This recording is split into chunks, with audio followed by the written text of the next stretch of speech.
Kesuksesan bisa dipastikan akan menghampiri siapa saja yang selalu konsisten dan pantang menyerah. Ketika menghadapi suatu permasalahan bisnis, apapun pantang bagi mereka untuk menyerah kalah. Melainkan bagaimana caranya agar segala permasalahan yang menghadang di depan mampu terpecahkan. Atau bahkan ketika bidang bisnis yang mereka geluti mengalami kebuntuan dan tidak bisa dilanjutkan, mereka akan memutar otak, mencari peluang bisnis baru yang menjanjikan dan menguntungkan. Hal seperti itulah yang dialami oleh Suluh Hendro Utomo yang bersama dengan ayah tercinta sempat sukses menjalankan usaha peternakan ayam pedaging. Namun karena satu dan lain hal, dengan berat hati mereka pun menutup usaha peternakan tersebut. Alih-alih kecewa dan kehilangan semangat, Pak Suluh dan Ayahanda malah langsung banting setir mencoba jenis usaha lain, perkebunan durian. Kebetulan selama menjalankan usaha peternakan, mereka juga memiliki usaha sampingan, yaitu mengolah kebun durian, walaupun masih berskala kecil. Usaha sampingan yang ternyata saat ini mampu menjadi usaha utama yang sangat prospektif. Ikuti yuk cerita inspiratif Pak Suluh bersama Mbak Lina Sulistiawati, sang istri tercinta yang selama ini gigih turut membantu membesarkan Berkah Farm. Bersama saya, Yaya Ahmad. Peluang, tangkap peluang untuk menghasilkan uang.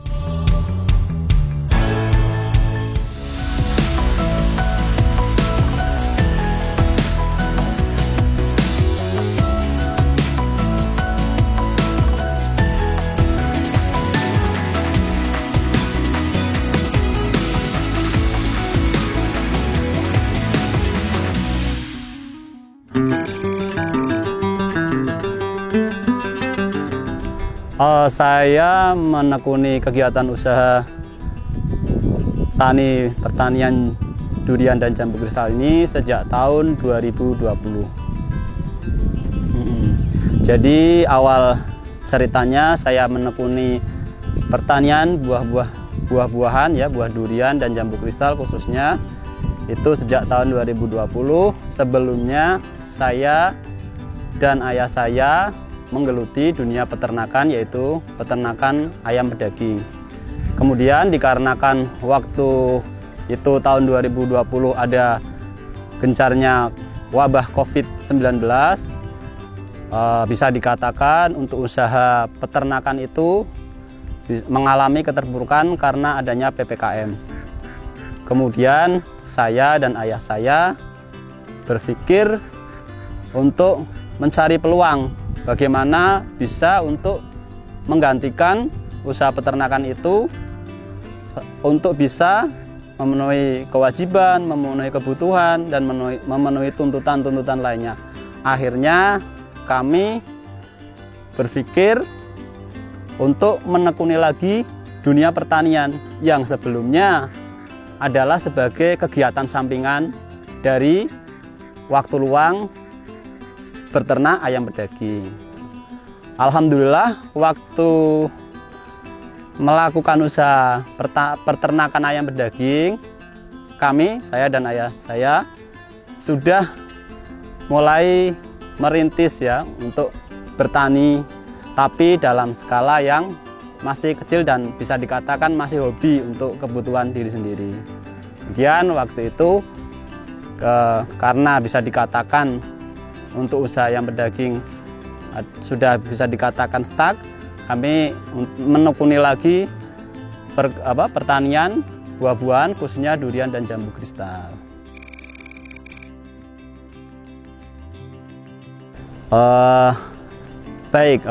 Itu pertanyaan yang menurut saya sangat sesuai ya, karena saya dan ayah saya mungkin punya pikiran yang sama. Kalau tulis kan dulu sentranya durian. Dulu sini tuh banyak durian bagus, durian lokal bagus. Tapi kan mungkin akhir-akhir ini juga sudah perlu diregenerasi untuk durian itu. Sementara juga stoknya juga sudah istilahnya mencari dari luar daerah gitu. Pemikiran saya dan ayah saya untuk kembali membuat membuat tulis ini menjadi sentra durian kembali seperti dulu gitu.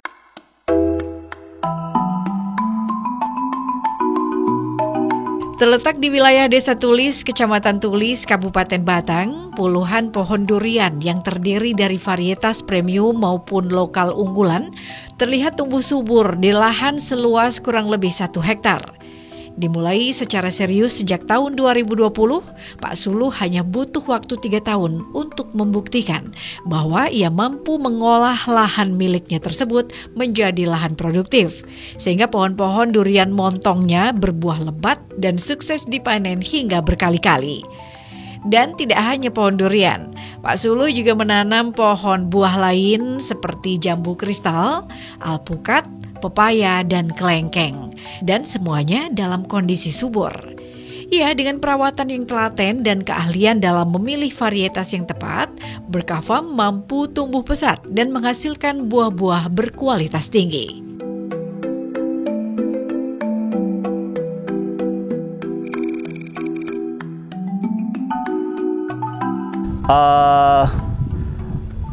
Untuk usaha yang telah dilakukan, sebenarnya ceritanya itu juga ada histori yang sangat menarik gitu. Jadi waktu itu saya akui yang merintis untuk perkebunan durian ini adalah ayah saya. Kemudian karena tadi tahun 2020 ayam berdaging saya sudah stuck ya, kita menekuni lagi. Ayah saya dan saya menekuni lagi perkebunan durian ini. Kemudian waktu tahun 2021 pertengahan itu, waktu gencarnya COVID, hal yang tak terduga itu saya mendapat musibah, ayah saya itu wafat ya. Akhirnya saya termotivasi untuk saya dan ibu saya, keluarga saya termotivasi dan terpanggil untuk bisa meneruskan dan mewujudkan apa yang telah ayah saya rintis. Karena memang kita tahu untuk berkebun durian itu awalnya memang tidak gampang dan tidak secepat yang dibayangkan orang, karena ya itu proses ya, untuk membuat sebuah kebun itu perlu proses yang sekiranya agak lama gitu. Durian yang ditanam di sini kebanyakan adalah jenis durian montong, montong Thailand gitu. Ada juga bawor, ada juga durian musangking. Tapi yang untuk sudah berproduksi adalah durian montong dan durian bawor.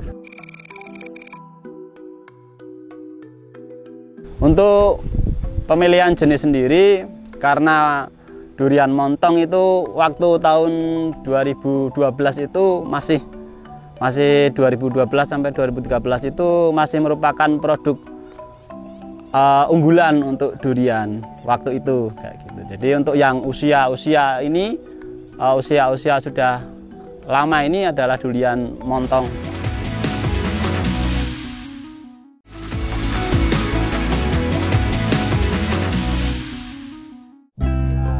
Kemungkinan ini 2 minggu lagi mungkin temennya yang sudah PO kah bisa dikabari. Kali ini udah 2 minggu lagi juga. Oke, halo, makasih. Kunci kesuksesannya adalah dedikasi dan pemahaman yang mendalam tentang budidaya durian. Pak Suluh dan Mbak Lina sangat memperhatikan aspek-aspek penting seperti tanah yang cocok, pengelolaan tanaman, pemangkasan yang tepat, serta pemilihan varietas durian yang diminati oleh pasar. Mereka juga fokus pada teknik pemupukan yang tepat untuk memastikan pohon-pohonnya tumbuh dengan baik. Dan dengan semakin berkembangnya kebun durian dan kualitas buah yang unggul, Berkah Farm berhasil memasarkan durian-durian serta jambu kristal berkualitas tinggi secara lebih meluas. Permintaan konsumen yang terus berdatangan terkadang membuat stok buah yang ada di Berkah Farm, terutama durian dan jambu kristal, hampir pasti selalu habis terjual. Untuk konsep Berkah Farm sendiri, memang sejauh ini mereka masih menerapkan semi agrowisata. Artinya pembeli bisa order melalui berbagai cara, baik via online, datang langsung untuk transaksi lalu take away, maupun berkunjung langsung ke lokasi perkebunan untuk menikmati pemandangan rimbunan pohon durian dan pohon buah lain, sembari menikmati aneka durian segar yang dipetik langsung dari kebun.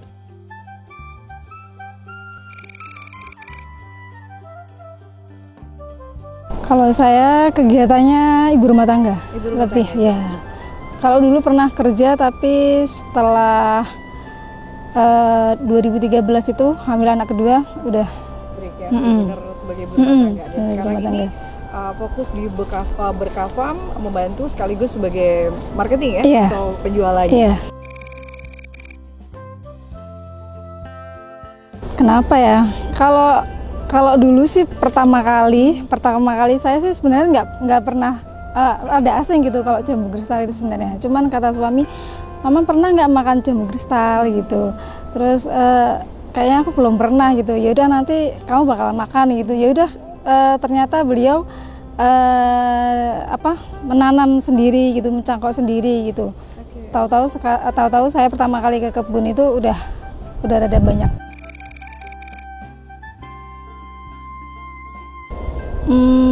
Gampang-gampang susah kali ya. Gampang susah ya. Sebenarnya kalau misalnya yang penting tercukupi aja dari pupuk, penyiraman gitu. Enggak, semuanya sendiri. Dikerjakan sama Mbak Lina sama suami. Gantian gitu biasanya. Sekitar 1,5 bulan nanti bisa dipanen. Sekitar 1 bulan setengah dari dibrongsong gitu, cepet juga ya. Di brongsong juga ada ciri-cirinya itu sebesar ibu jari, baru bisa dibrongsong. Jadi kalau sudah mulai sebesar ibu jari itu sudah mulai harus mulai dibrongsong. Betul. Kalau enggak nanti biar tidak terkena lalat buah. Kira-kira ada 50 ada enggak? Kayak gitu, jadi berjalan, nggak semuanya serentak gitu. Baik. Jadi lumayan lah. Kayak ini udah tua, ini masih kecil tapi udah buk. Gitu. Soalnya ini.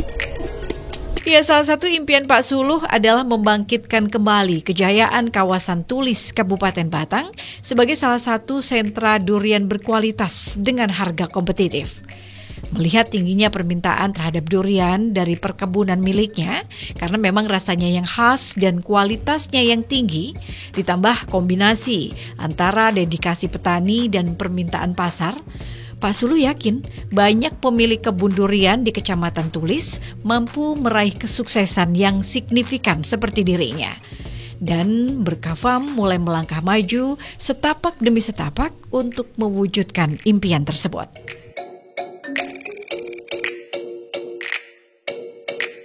Sebenarnya sih untuk selama ini kita masih kita panen sendiri, terus karena alhamdulillah kita udah ada beberapa resellers, terus pelanggan tetap.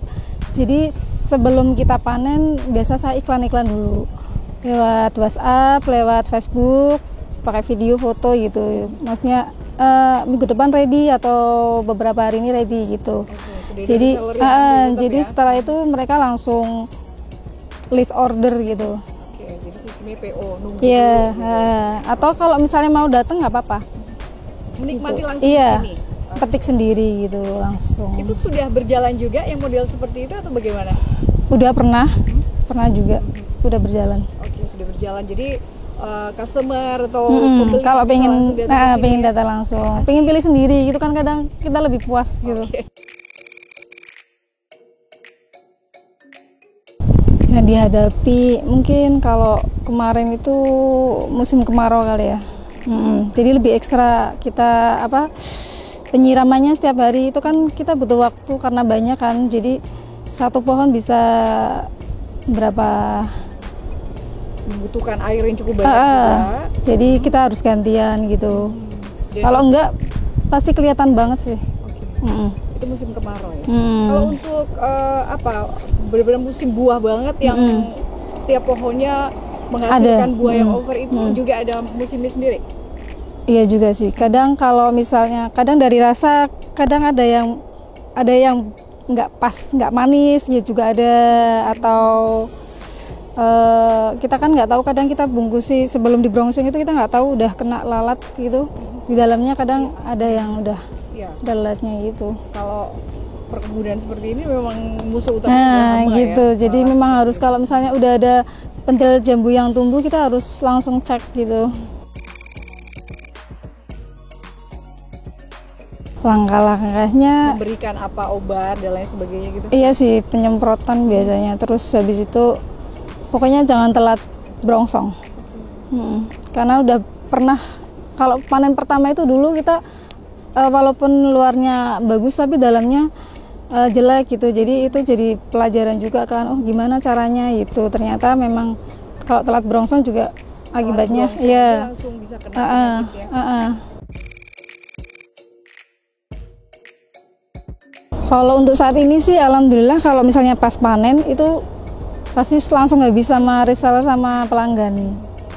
Ya kita udah ada pelanggan tetap, pelanggan umum juga ada sih. Kalau misalnya kita udah udah iklan, terus reseller udah masuk, pelanggan tetap udah masuk, baru kita jual gitu di offline-nya, kita tata di rumah gitu. Gitu. Karena reseller alhamdulillah sekali order itu nggak 10 kilo, kadang langsung 20, 30 gitu.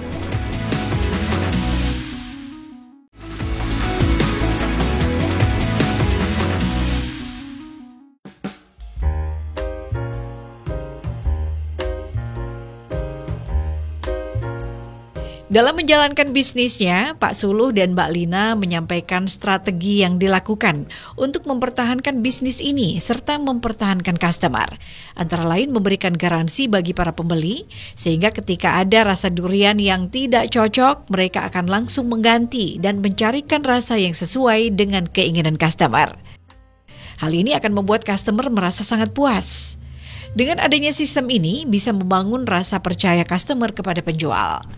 Lalu langkah strategi lain untuk pengembangan bisnisnya adalah dengan mengikuti perkembangan zaman. Berawal dari hanya berjualan di WhatsApp, hingga pada akhirnya mereka menggunakan media sosial lain seperti Instagram, Facebook, atau TikTok untuk ajang promosi yang membuat bisnis berkah farm ini semakin berkembang dan semakin dikenal banyak orang.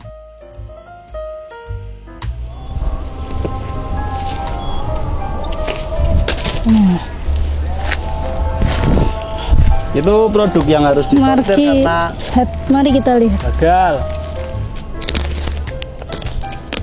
Jatuh belum waktunya. Ini coba nanti dibuka Pak.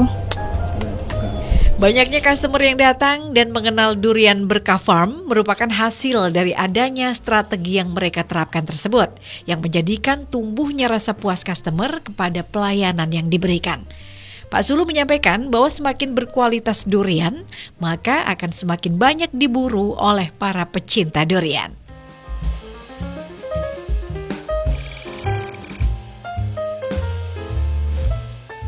Seberapa prospeknya, alhamdulillah untuk saat ini ya, pertanian buah-buahan ya yang saya tekuni, khususnya durian dan jambu kristal ini, prospek penjualannya sangat baik sekali ya, maksudnya selalu habis di pasar. Bahkan kalau untuk durian sendiri itu permintaannya itu bisa dikatakan stoknya itu kurang, permintaannya banyak. Permintaan banyak, stoknya ada atau kurang ya? Kurang. Oke. Seperti yang disampaikan Mbak Lina tadi ya, jambu kristal pun banyak yang PO, sehingga ketika pembeli datang sudah kehabisan barang seperti itu. Iya, memang untuk berkebun, apalagi yang seperti buah durian, itu prosesnya bisa dikatakan ya tidak cepat. Makanya sebagai petani kita harus mensiasati. Nah itu makanya ditanamlah tanaman penyeling seperti jambu kristal ini. Kalau untuk jambu kristal ini umur kurang dari 1 tahun kita sudah bisa mendapatkan hasilnya. Sementara untuk durian ini minimal umur 4 sampai 55 tahun itu baru bisa berbuah. Jadi 4 sampai 5 tahun. 4 sampai 5 tahun itu baru berbuah pertama. Kemudian nanti hasilnya itu sesuai dengan waktu musiman gitu ya. Sesuai dengan waktu tanamnya. Jadi semakin lama nanti buahnya juga bisa semakin banyak. Oh ya, untuk pipa-pipa yang ada di sini itu untuk menanggulangi jika terjadi musim kemarau yang berkepanjangan. Jadi pengairan di sini sudah menggunakan penyiraman dari paralon-paralon ini. Jadi ya bisa katakan ya semi otomatis, bisa belum dikatakan otomatis terlalu ya, maksudnya masih semi otomatis. Jadi ketika musim kemarau ya sebenarnya sih nggak musim kemarau juga, untuk jambu kristal itu karena membutuhkan air yang cukup. Jadi kalau nggak hujan itu ada seminggu nggak hujan, itu pun kita mengaktifkan untuk sistem pengairannya, penyiramannya.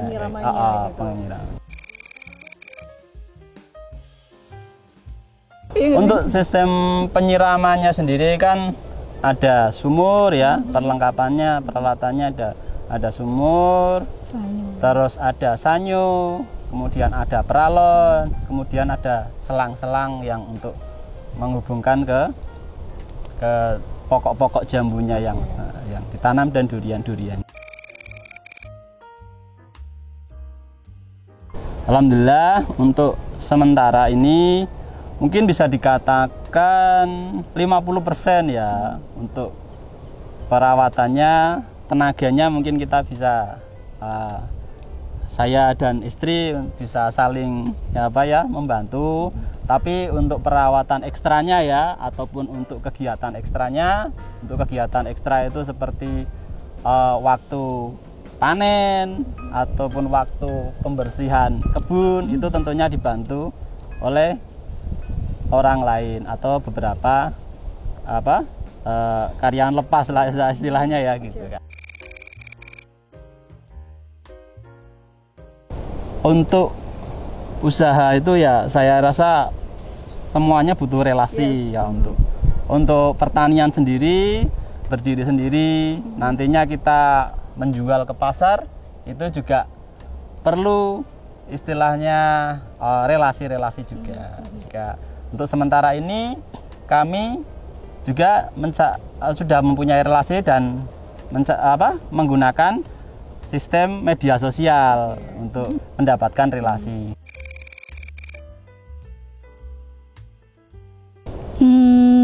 Ada sih, tambah rame aja sekarang. Karena banyak yang udah tahu, dari mulut ke mulut juga udah banyak, jadi tambah rame orderan. Rame orderan, dan kita kepengennya ketika ada orderan yang masuk kita juga bisa langsung ini ya, ada produknya ada ya, barangnya, stoknya, jadi mereka nggak kecewa juga. Iya betul.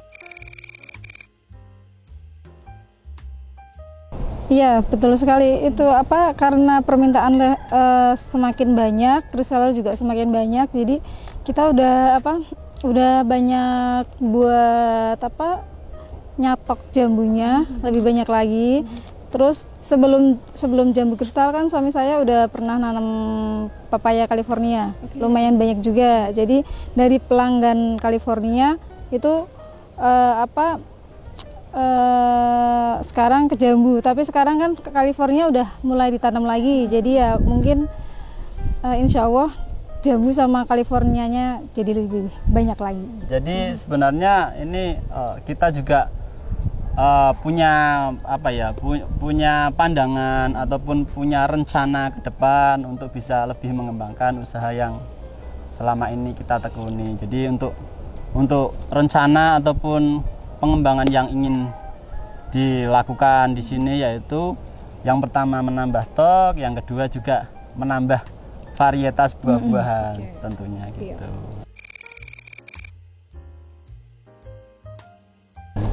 Kalau menurut saya memang bertani ataupun berkebun itu banyak kendalanya, tapi sebenarnya itu adalah tantangan. Dari bertani itu sebenarnya kan sebuah proses. Jadi untuk kita bisa bersabar ataupun mencari solusi-solusi yang bisa digunakan untuk mengatasi masalah. Jadi menurut saya untuk yang ingin bertani, prospek ini masih menjadi peluang yang sangat besar. Menjadi peluang karena bisnis pertanian itu kan bisnis pangan, sementara jumlah penduduk semakin banyak dan juga lahan pertanian yang semakin berkurang. Jadi bertanilah sesuai dengan apa yang menjadi keinginan, tidak harus sama. Oh, di sana bertani durian, oh kita harus bertani durian. Di sana bertani jambu, kita enggak. Tapi bertanilah sekiranya yang mungkin ada yang di tempatnya itu menjadi sebuah keunggulan tersendiri. Jadi nggak perlu kita meniru, oh sana unggul durian kita harus unggul. Tapi bagaimana bertanilah sesuai dengan keinginan. Iya, sesuai keinginan. Iki kira-kira meh dipanen kapan, Pak? Iki sekitar mungkin 2 minggu lagi. 2 minggu lagi. Berarti engko siap-siap aku iklan ya? Iya, itulah pemirsa cerita lengkap perjalanan seorang Suluh Hendro Utomo dalam merintis dan membesarkan perkebunan durian Berkah Farm. Semoga hal ini bisa menjadi motivasi kita ya, terutama anak muda nih, untuk bisa mencoba hal baru, berani mengambil resiko untuk memulai sesuatu yang kita sukai, baik itu bisnis ataupun hal lain yang ingin kita jalankan. Untuk Anda yang penasaran tentang gimana sih rasa dari durian perkebunan Berkah Farm, silakan Anda bisa langsung datang ke Desa Tulis, Kecamatan Tulis, Kabupaten Batak. Demikian peluang kali ini, saya Yaya Ahmad. Sampai jumpa.